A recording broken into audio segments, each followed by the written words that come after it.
Breaking news on the KXAN News Today podcast. At least 10 people are dead, more than 30 others injured after a man drove a pickup truck into a large crowd of people in New Orleans overnight. City leaders there say this was an intentional act by the driver, adding he drove around a barricade in order to access Bourbon Street. The suspect apparently opening fire on officers after his truck came to a stop, those shots hitting 2 officers. Both are listed as in stable condition. Now, federal officials say the suspect in this incident has been killed, and police are also investigating possible improvised explosive devices at the scene. It did involve a man driving a pickup truck down Bourbon Street at a very fast pace, and it was very intentional behavior. This man was trying to run over as many people as he possibly could. It was not a DUI situation. This is a more complex and more serious based on the information we have right now. Bourbon Street has been closed off to the public for the day. The FBI also now taking control of the investigation. Comes as the city of New Orleans is hosting tens of thousands of football fans. The Sugar Bowl is today as Notre Dame is taking on Georgia at the Superdome later this afternoon. And going in depth on this may remind some people of a crash that happened in downtown Austin on 6th Street in 2014. A drunk driver blew through barricades on Red River Street and hit people during South by Southwest. 4 people died and 20 others were hurt.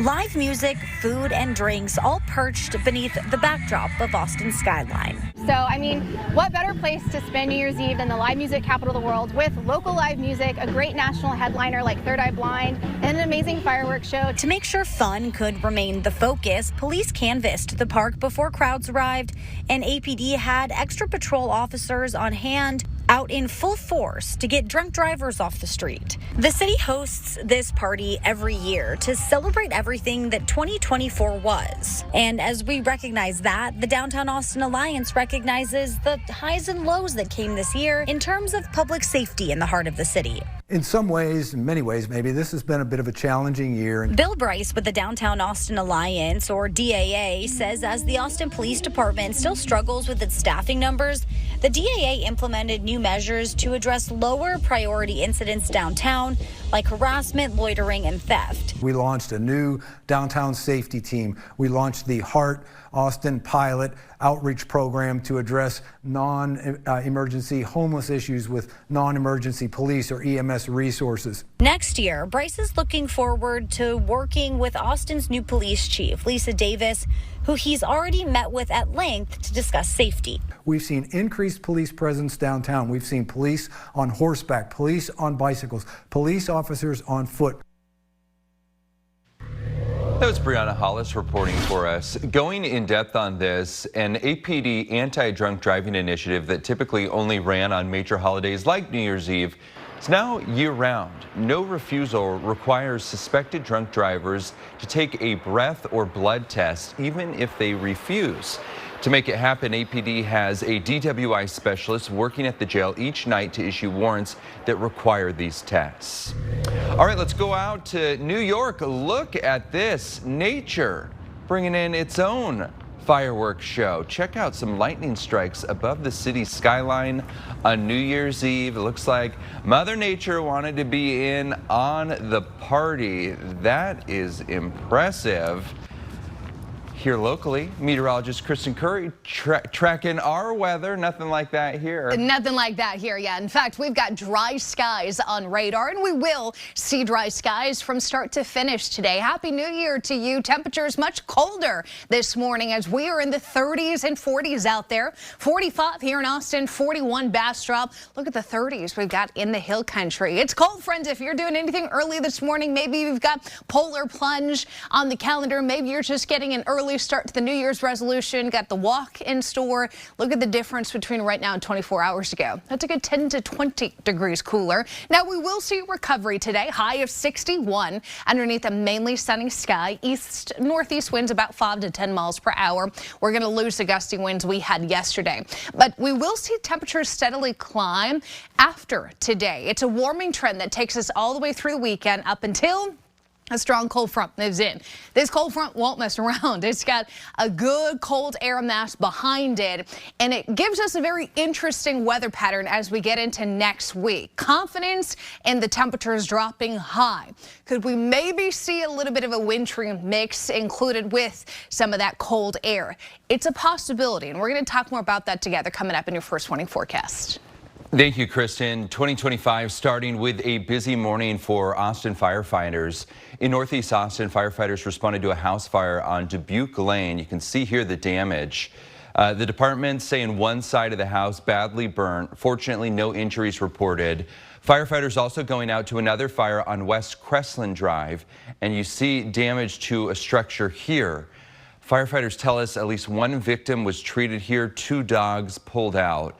Both fires are under investigation. Now, on top of this, the department said there were multiple other calls and 15 incidents for trash, grass, or dumpster fires, all caused by fireworks. Time right now is 6:04, and a student accused of stabbing and killing another student on Manor Senior High School's campus has been found to be mentally incompetent to stand trial. Travis County court documents obtained by KXAN say Mac Brown in Baumway needs to spend at least 120 days in a mental health facility. The 18-year-old is charged with murder. Manor police say he used a kitchen knife as a weapon. He is accused of killing 18-year-old Darren Loving during an alleged fight that broke out in a bathroom. For some insight, an audit of the Texas overloaded restoration system found thousands of people are waiting every year to get a bed in a mental health facility. Texas leaders say their multi-billion-dollar investment in state hospitals means the problem is improving, but auditors found more than 1,500 people were reoffenders in the last 5 years. They found that they ended up on that list at least twice with new charges. Now to New York, where police have identified the woman killed after being set on fire on a subway train. Police say the woman was 57-year-old Debrina Kawam. Authorities previously said they were using forensics and video evidence to try and identify her. This is video of the man accused of lighting her on fire. He's been indicted on murder and arson charges.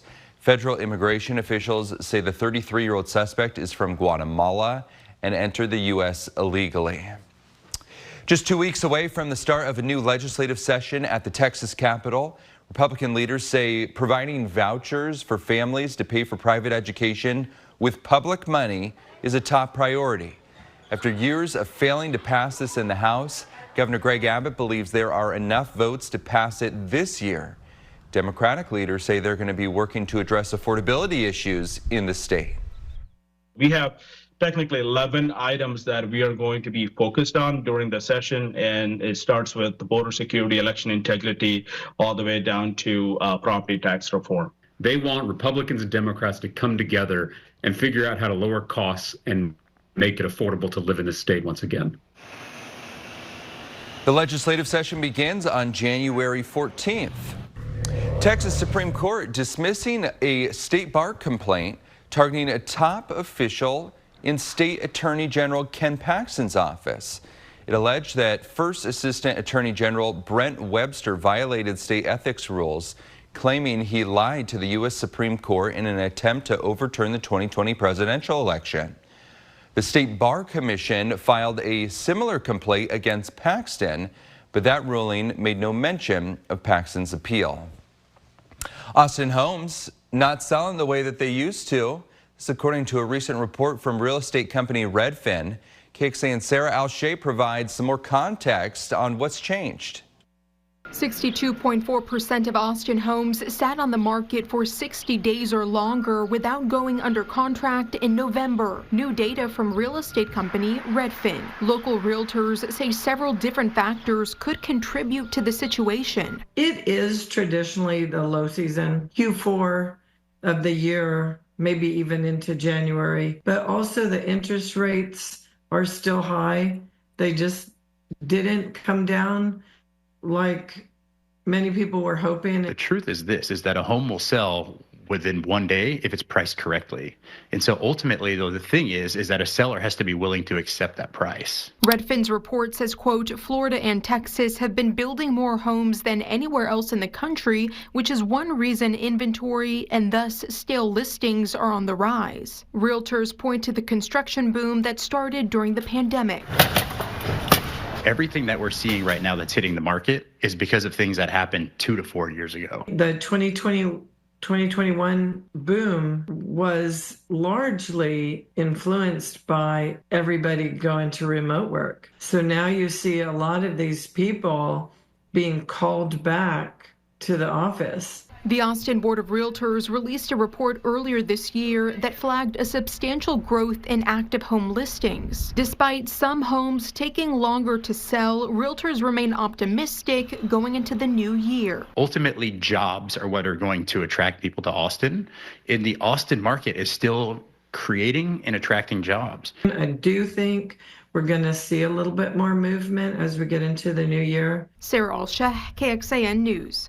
Hello from Atlanta. Roger Wallace with Noah Gross. Once again, the Longhorns will ring in the new year in a college football playoff game, this time trying to get to the semifinals where they lost last year in New Orleans. Final preparations in the books. Earlier today, Steve Sarkisian, that customary press conference with the opposing coach and Kenny Dillingham. Yeah, Texas was here a couple weeks ago for the SEC championship game. Things did not go well for the Longhorns, losing to Georgia, particularly on the offensive side of the ball, not able to run the ball very well, but they turned it around against Clemson, and Coach Sark very confident the offense is where it needs to be.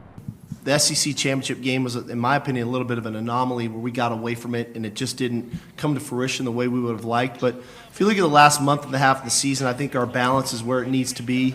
You know, ultimately for us, it's about finishing drives. And when we get into the red area of putting the ball in the end zone, it's one thing to have a bunch of yards and explosive plays, but we need points to win. We've been through a lot of adversity, you know, with backs getting hurt. But, you know, the main thing for this room is, you know, we had guys step up, and we believed we had guys that could step up. And of course, on the other side, rushing the ball, Cam Scatterbo for Arizona State, one of the best running backs in the country, 5th in Heisman Trophy voting. So the running game going to be very key here on New Year's Day. Yeah, and it's also about maybe who handles the nerves and the emotions. Had a chance to check in with some of the players, how they handle things on game day, as well as how Coach Sark gets his team ready to go on game day. Make sure we're in the right mental space, emotionally, you know, physically we're there, emotionally want to be there. So that we can have the confidence when that ball's kicked off at 110 to go out and do what we do. You know, I try to remove the wondering and what ifs and just let our guys trust the plan and go cut it loose. Treating this game like our last game, you know, going out there and just having fun. But knowing that we got to come out on top regardless of the situation, you know, we know adversity going to come our way. So just being able to attack that the right way and then just handling the game the rest. You know, I'll go walk on the field and sit down for a moment and just, you know, enjoy the moment. And, you know, that's kind of, you know, what I do every game. Just go on the field and, you know, enjoy the moment because, you know, it could be your last time putting on a football helmet any day. So, you know, I don't take moments like that for granted. And that's the thing, the potential finality of this. You lose and season's over, and this team, as the Longhorns know it, is over. Of course, they're heavy favorites, and ASU coach Kenny Dillingham really leaning into that role. Everybody going into this game on both teams should feel like they're the very best. And if you don't believe that you can win the football game, I mean, we're 14-point dogs. We're facing a team that was picked to win the national championship preseason by a lot of people. And if you don't have that belief that you can win the football game, if you don't go that you believe you can match up, then you have no chance. And Arizona State clearly a very confident team, and Kenny Dillingham saying his team would not be in this position unless they were as confident as they are, being able to prove everybody wrong this season and making it here all the way to the Final 8. Yeah, you go from 3 wins to 11 wins, you're going to be confident. Don't forget Texas Game Day. That's at 11 over on KBVO to get you ready for the noon Central kickoff. And for a lot more on this matchup, go to KXAN.com.